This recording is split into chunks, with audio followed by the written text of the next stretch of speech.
Hey guys, it's Devin from Prepping to Survive, and in today's video, I'm going to be teaching you guys how to harvest your spinach seeds.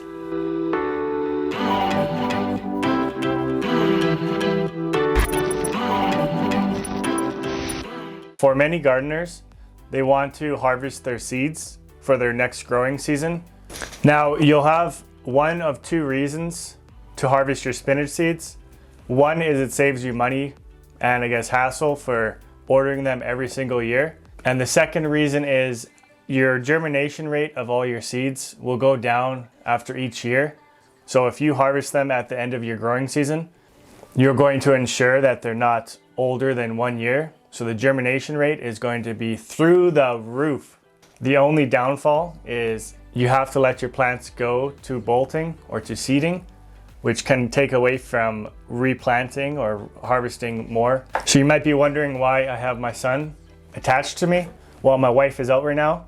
And the only way I can film and do some gardening for the most part is putting my son into baby Alcatraz, and it works out. With that said, click that thumbs up button for baby Alcatraz and let's get into it.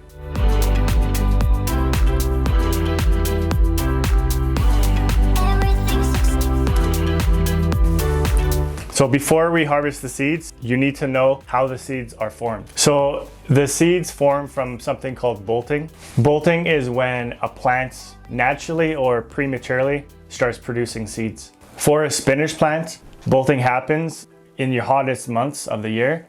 So most likely that's going to be 14 hours of daylight or excessive heat, which will be most likely in your summertime. So my wife came home.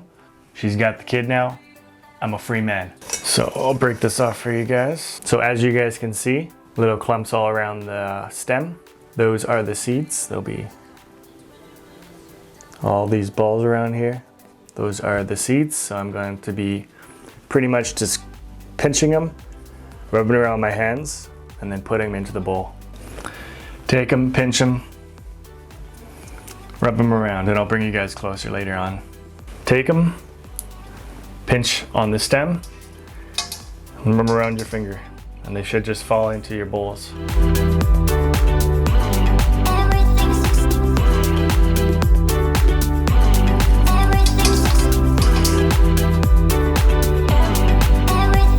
So as you guys can see, I've only used half of my spinach plants, and I've got enough seeds for a couple seasons.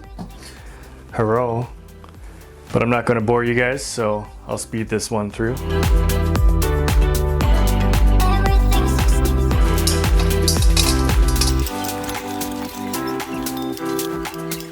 What are the signs that your spinach plant is about to bolt? Your spinach plant will grow taller, but your plant leaves will go from a round shape into more of a spear shape or a spade shape, like a deck of cards. At the very top of your plant, it'll have a flower. That flower will start producing a bunch of pollen, and then seeds will form afterwards. When the flower forms, if you leave your spinach plant alone and let the flower die, you'll start to see clumps of seeds up and down the stem. You'll have to wait until your spinach plant, pretty much the whole thing, turns from a green color into a brown color and then fully dries out before you start picking your seeds at all. If you do pick your seeds before your plant is brown and it still has a bit of green in it off of the stem, then your germination rate is going to suck. Not every spinach plant will produce seeds for you. So what you want to do is you want to leave 3 to 4 of your spinach plants at the end of your growing season to go to bolting, and then that'll increase your chances of getting a plant with seeds.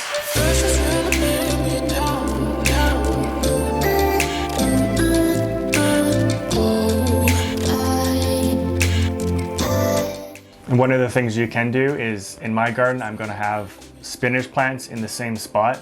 But if you're rotating your crops, you can put paper towels or cardboard down, and then when you're harvesting the seeds, then they won't fall into the garden and then interrupt your planting schedule for the next year.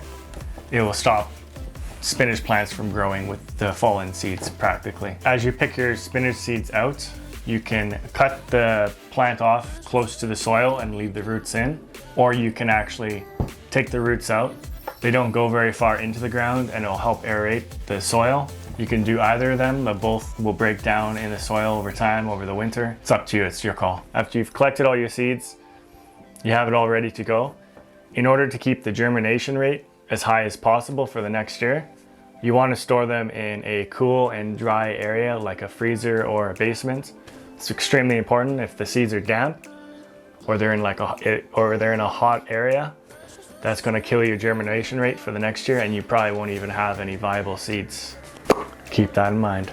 Also, after you've collected all your seeds, put them near a window for them to dry out before you store them in a freezer or a basement. Another benefit to collecting your own seeds from your plants is they'll adapt better to your climate for the next time you plant them. So instead of buying them, you don't know where they came from, all that jazz, or what kind of spinach plants they came from. So if you pick them from your garden the next season, they'll have a better time adapting to your climate. One of the things I like to do the following year is, before I actually plant the seeds in the permanent location, I'll put some of my seeds that I have harvested into a bit of soil and make sure that they actually germinate and that they're still viable for that season. That'll just show you that all these seeds are still good, or the majority of them are. So when you plant them, you're not getting duds. Thank you guys so much for watching until the end of the video. If you guys want to see how I planted my spinach seeds, I'll link a video up here. And remember, I don't know what I'm gardening next, but I know I want you there. Until next video. No. Can't do that. What you doing, bud? What you doing? You gonna help Dad? I hope so. It's gonna be a lot of work.